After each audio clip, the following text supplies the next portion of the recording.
சோழனோட family நிலாவை கூட்டிக்கிட்டு எப்போ சென்னை போகிறாங்களோ அப்போ தான் அவங்களுக்கு எந்த பிரச்சனையும் இல்லாமல் நிம்மதியாக இருப்பாங்கன்னு நினைக்கிறவங்க நம்ம வீடியோவை லைக் பண்ணிவிட்டு நம்ம சேனல் இன்னும் சப்ஸ்கிரைப் பண்ணாதவங்க சப்ஸ்கிரைப் பண்ணிக்கோங்க. சோழனோட அப்பா பயங்கர குஷியாக இருக்கார். ஃபாரின் சரக்கு கிடச்சதுன்னு சொல்லி நிலாவோட அப்பா வேணுன்னே நடேசனுக்கு கொடுத்துட்றாரு.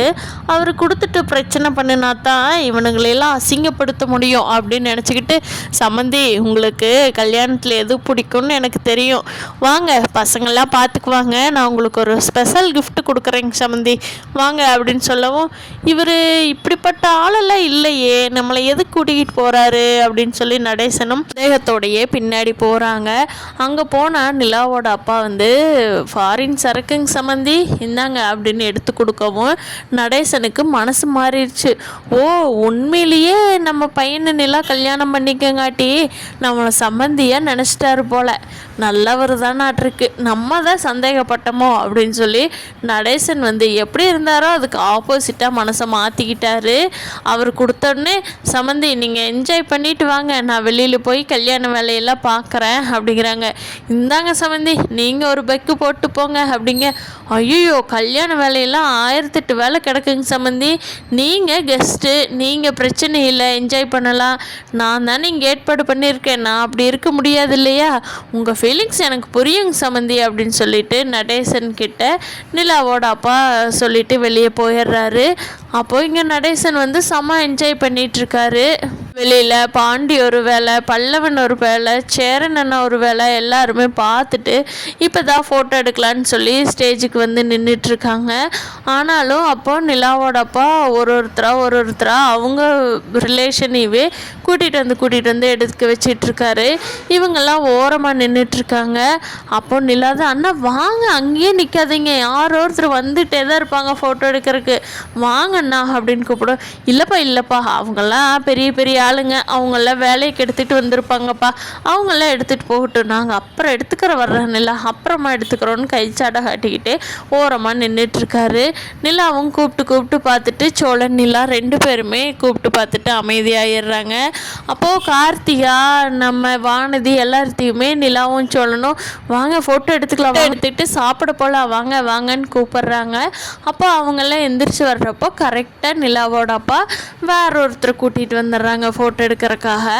அவங்களும் வெயிட் பண்ணி ரொம்ப பொறுமையாக இருந்து, நிலாவுக்காக யாருமே எதுவுமே பேசக்கூடாது, இது ரொம்ப பெரிய இடம் வேறு, நம்ம எதுவும் பேசி எதுக்குப்பா வம்பு அப்படின்னு சொல்லிட்டு அவங்களும் அமைதியாக நின்று ஃபோட்டோ எடுத்துகிட்டு சாப்பிட போயிடுறாங்க. அப்போது சேரன்னா எங்கப்பா நம்ம அப்பாவை மட்டும் காணா அப்படின்னு சொல்லி பாண்டிகிட்ட சொல்லவும், ஐயோ ஆமாண்ணே அந்த ஆள் அப்பளை இருந்து காணுமே அப்படின்னு சொல்கிறாங்க. பல்லவன் எங்காவது தண்ணி போட்டு படுத்திருப்பார், அவர் ஏன் தேடுறீங்க, அவரெல்லாம் ஃபோட்டோ எடுக்க வரமாட்டார் அப்படிங்க. சேரன்னு இருந்துட்டு பல்லவா சும்மா இருடா, அவர் இங்கே அந்த வேலையெல்லாம் பண்ணக்கூடாதுன்னு தானே நிலாவும் சோழனும் சொல்லி கூட்டிகிட்டு வந்தாங்க, அதெல்லாம் பண்ண மாட்டாருடா அவர், அது இல்லாமல் இங்கெல்லாம் கடை எங்கே இருக்குது என்னென்னு அவருக்கு எதுவுமே தெரியாது, எங்கேயும் அவர் வெளியிலேயே கிளம்பி போகவே இல்லைடா, இங்கே மண்டபத்துக்குள்ளேயே தான் இருக்கார், இரு நான் போய் பார்த்துட்டு வர்றேன் அப்படின்னு சொல்லி போய் தேட போகிறாரு சேரன். அங்கே எங்கேயுமே அவர் தேடி கிடைக்கவே இல்லை. எந்திரிச்சு ஒரு மாதிரி நடந்து வந்துக்கிட்டு இருக்காரு நடேசன். அப்போ சேரன் அப்பா எங்கே போனீங்க, உங்களை எவ்வளோ நேரம் தேடிட்டு இருக்கிறது மண்டபத்தில், ஒரு ஃபோட்டோ ஃபேமிலியாக ஒரு ஃபோட்டோ எடுக்கலான்னு பார்த்தா எங்கே தான் போயிடுவீங்களோ அப்படிங்க. வரேன்டா வந்துட்டு தாண்டா இருக்க, என்னை எதுக்குடா தேடுறீங்க, நீங்கள் எடுக்க வேண்டியதானடா அப்படின்னு சொல்லி உளர்றாரு. அப்போது சேரன் அண்ணா என்னப்பா தண்ணி அடிச்சிருக்கீங்களா, என்ன சொல்லி கூட்டிகிட்டு வந்தாங்க சோழனும் நிலாவும், ஏன்ப்பா இப்படி பண்ணுறீங்க அப்படிங்க. நம்ம சம்மந்தியே சரின்ட்டாரு, உங்களுக்கு என்னடா பிரச்சனை அப்படின்னு சொல்லி பயங்கரமாக உளறிக்கிட்டே வர்றாரு. சரி வாங்க ஷோ வாட பக்கத்தில் நிற்க முடியல, நிலா எப்படித்தான் உங்கள் பக்கத்தில் நின்று ஃபோட்டோ எடுக்கும், 4 பேர் பார்த்தா நம்மளை என்ன நினைப்பாங்க, சோழனுக்கு தானே அசிங்கம், சோழனை பற்றி தானே தப்பான்னு நினைப்பாங்க அப்படிங்க. என்னடா வாடகை அடிக்குதா என்ன, ஐயோயோ நான் ஃபாரின் சரக்குன்னுல இருந்தேன் அப்படின்னு உளறிக்கிட்டே வர்றாரு. சரி வாங்க அப்படின்னு சொல்லி ஃபோட்டோ எடுக்க சேரன் கூட்டிகிட்டு வர்றாரு. எனக்கு ஒரு மாதிரி இருக்குடா, உடம்பு சரியில்லைடா, வேண்டாண்டா, நான் போய் படுத்து தூங்குறேன், ரிசப்ஷன் முடிஞ்சோடனே என்னை கூப்பிடுங்கடா, நான் ஏறி காரில் படுத்துக்கிட்டு வந்துடுறேன் அப்படிங்கிறாங்க. வாங்கப்பா, ஒரே ஒரு ஃபோட்டோ எடுத்துக்கிட்டு நீங்கள் போய் படுத்து தூங்கினாலும் சரி, என்ன பண்ணாலும் சரி அப்படின்னு சொல்லி சேரனண்ணா கூட்டிகிட்டு வர்றாரு. கூட்டிகிட்டு வந்து ஒரு ஃபோட்டோ எடுக்க எல்லோரும் நிற்கிறப்போ நிலாவோட அம்மா அப்பா அண்ணன் நீ எல்லாருமே வந்துடுறாங்க. அப்போ நிலா தான், வாங்க 2 ஃபேமிலியும் ஒன்றா நின்று எடுத்துக்கலாம் அப்படின்னு சொல்லி நிலா சொல்லும். சரிம்மா அப்படின்னு சொல்லிட்டு எல்லோரும் ஒன்றா நிற்கிறாங்க. தேனுக்கு முகமே இல்லை. இவனுங்களுக்கு ஈக்குவலாக நம்ம போய் நிற்கிறதா, அவனுக்கு எடுத்துகிட்டு போட்டுங்க, அப்புறம் நம்ம எடுத்துக்கலாம் அப்படின்னு சொல்லி சொல்லவும், இல்லைம்மா வா நம்ம பொண்ணு கூப்பிட்றா போய் எடுத்துக்கலாம் அப்படின்னு சொல்லிட்டு எல்லோரும் ஒரே ஃபோட்டோவில் ஃப்ரேமில் நிற்கிறதுக்கு போகிறாங்க. அப்போ நடேசன் வந்து மயக்கமாகி கீழே விழுந்துடுறாரு போதை மப்பில். அப்போ எல்லாரும் ஐயோ என்னாச்சு, எதுக்கு இவர் கீழே விழுகிறாரு அப்படின்னு சொல்லி பயப்படுறாங்க. இல்லை ஒன்றும் இல்லை அப்படின்னு சொல்லவும் கீழே இருக்கிறவங்களுக்கெல்லாம் ஒரே சலசலப்பாயிருச்சு. என்னது, மாப்பிள்ளையோட அப்பா இப்படி தண்ணி போட்டுட்டு கீழே விழுந்து கிடக்கிறாரு, ஐயோ இந்த நிலாவை எந்த வீட்டு கல்யாணம் பண்ணி கொடுத்துருக்குறாங்க, பார்த்தா ரொம்ப லோக்கலாக இருக்கிறாங்களே, யாராவது கல்யாண ரிசப்ஷன் அன்னைக்கு தண்ணி போட்டு கீழே விழுகிற அளவுக்கு தண்ணி போடுவாங்களா, அப்போ அந்த குடும்பம் எப்பேற்பட்ட குடும்பமாக இருக்குது அப்படின்னு சொல்லி நிலாவோட சொந்தக்காரங்க எல்லாருமே மாற்றி மாற்றி ஒருத்தருக்கு ஒருத்தர் பேசிக்கிறாங்க. அந்த மண்டபமே பயங்கர காசிப்பாக போயிட்டுருக்கு.